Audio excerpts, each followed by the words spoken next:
গরমে বেহাল দশা, ঝরছে গায়ের ঘাম, আরও গরম হচ্ছে রে ভাই জিনিসপাতির দাম। 42 ডিগ্রি সেলসিয়াস তাপমাত্রার এই গরমের দিনে আমার মাথা যখন একদমই কাজ করা বন্ধ করে দিয়েছে, তখন এর থেকে সুন্দর ছড়া তো আর আমি বলতেই পারতাম না।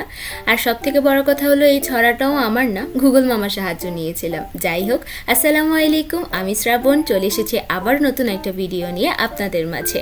আশা করি আপনারা সবাই অনেক ভালো আছেন। আর আজকের ভিডিওটা কী নিয়ে হতে যাচ্ছে তাও বুঝে গিয়েছেন।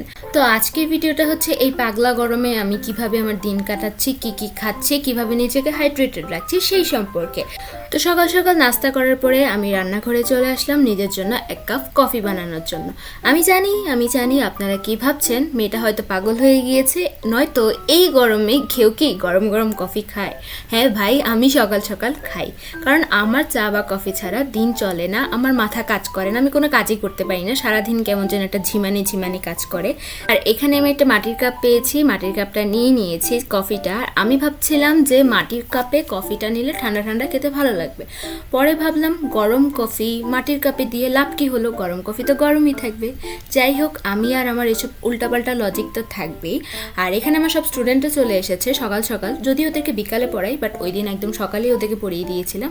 আর ওদের সাথে কথা বলতে বলতে আমার মাথা পুরো নষ্ট হয়ে যায়। নিজের মাথা নষ্ট করার পরে চলে আসলাম মাথাটাকে একটু ঠান্ডা করার জন্য।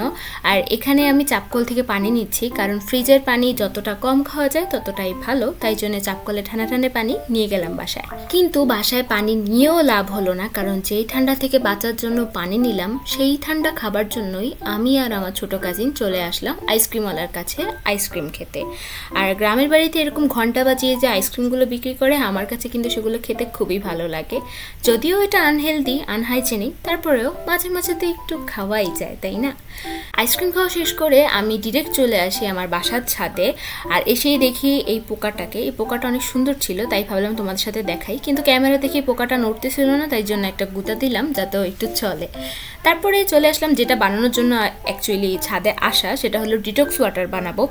আসলে যা গরম এবার পড়ছে বাংলাদেশে, সেই গরমের থেকে বাঁচতে হলে নিজেকে একটু হলেও হাইড্রেটেড রাখা দরকার। নর্মালি আমি এসব জিনিস খাই না, বাট এবার যা গরম পড়ছে তারপরে মনে হলো যে না, খাওয়া উচিত, কারণ বারবারই দেখতেছিলাম আমার শরীরটা অনেক বেশি দুর্বল হয়ে যাচ্ছিল। তাই জন্য এখানে আমি প্রথমে নিয়ে নিলাম 2টা শসা, আর 2টা শসার সাথে আমি দিব হচ্ছে একটা লেবু। আর একটা লেবু আমি এখানে একদম স্লাইস করে, চিকন করে স্লাইস করে কেটে নিয়েছি। আর সবচেয়ে বেশি ভালো হয় যদি সাথে পুদিনা পাতা দেওয়া যায়। আমার বাসায় ওই দিন পুদিনা পাতা ছিল না, তাই জন্য আমি দিতে পারিনি। আমি দিয়েছি হচ্ছে শসা, চিয়া সিড আর হচ্ছে লেবু, এই 3টা জিনিস দিয়ে আমি বানিয়েছি। আমরা অনেকেই ভাবি ডিটক্স ওয়াটার অনেক ঝামেলার একটা বিষয়, অনেক এক্সপেন্সিভ হয়তো কিছু একটা জিনিস, বাট আসলে এরকম কিছুই না। আমিও আগে এরকমটাই ভাবতাম, কিন্তু আপনারা তো দেখলেনই ঘরে থাকা কিছু অল্প উপাদান দিয়ে এই ডিটক্স ওয়াটারটা বানানো যায়।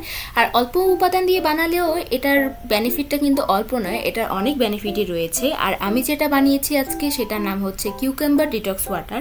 আর এই ডিটক্স ওয়াটারে আছে ভিটামিন বি, পটাশিয়াম আর ম্যাগনেসিয়ামের মতো পুষ্টি উপাদান। আর আমি যেহেতু এটার মধ্যে চিয়া সিড ইউজ করেছি, আমরা সবাই জানি চিয়া সিড হচ্ছে ওজন কমাতে সাহায্য করে, সেহেতু এটা যদি আমি রেগুলার খেতে পারি তাহলে এটা আমার ওজন কমাতেও কিন্তু সাহায্য করবে। আর এছাড়াও এটা যদি আমি রেগুলার খাই তাহলে এটা আমার শরীর থেকে যত পরিমাণে টক্সিন আর কি বের করে দিবে, আর আমার হজম শক্তিতে অনেক সাহায্য করবে।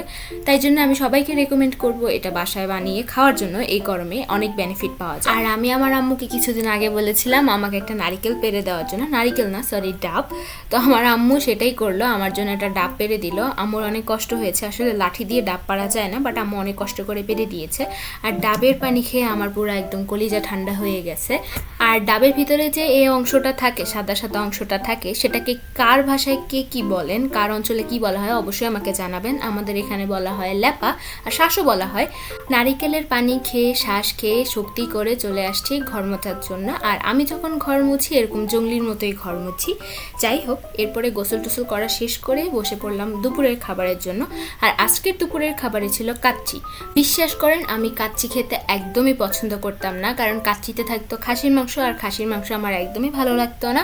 বাট রিসেন্টলি মনে হচ্ছে যেন আমি বড় হয়ে গেছি, আর মানে হচ্ছে আমার স্বাদের টেস্টের চেঞ্জ হয়েছে, এখন আমার কাচ্চি খুবই মজা লাগে। আর কাচ্চিতে আলু জিনিসটা একটা ভালোবাসা। যাই হোক, দুপুরের খাবারে একদম ভালো মতো পেট পূজা করে পেট ঠান্ডা করে রেস্ট নিয়ে আমি আর আম্মু বিকালে বিকালের দিকে বের হয়ে গেছি আমাদের এখানে লোকাল বাজারে টুকটাক কিছু সবজিপাতি আরও যা যা জিনিস আছে তা কেনাকাটা করার জন্য। আর আম্মুর সাথে এভাবে বের হতে মানে সবজি টবজি কিনতে বের হতে আমার খুবই ভালো লাগে।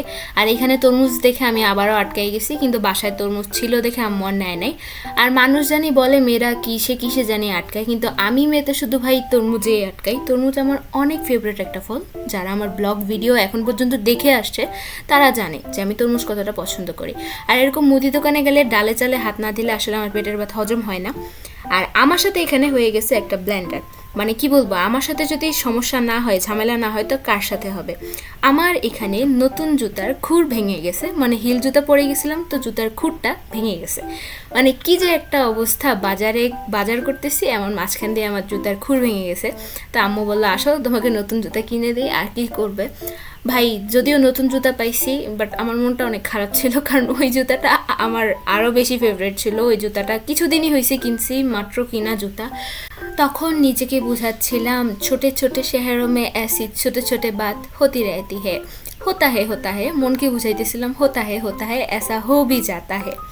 এরকম होता है করতে করতে কত কিছু যে হয়ে গেল আমার সাথে। যাই হোক, ওই টপিক বাদ, অন্য কোনো দিন শেয়ার করবো আপনাদের সাথে।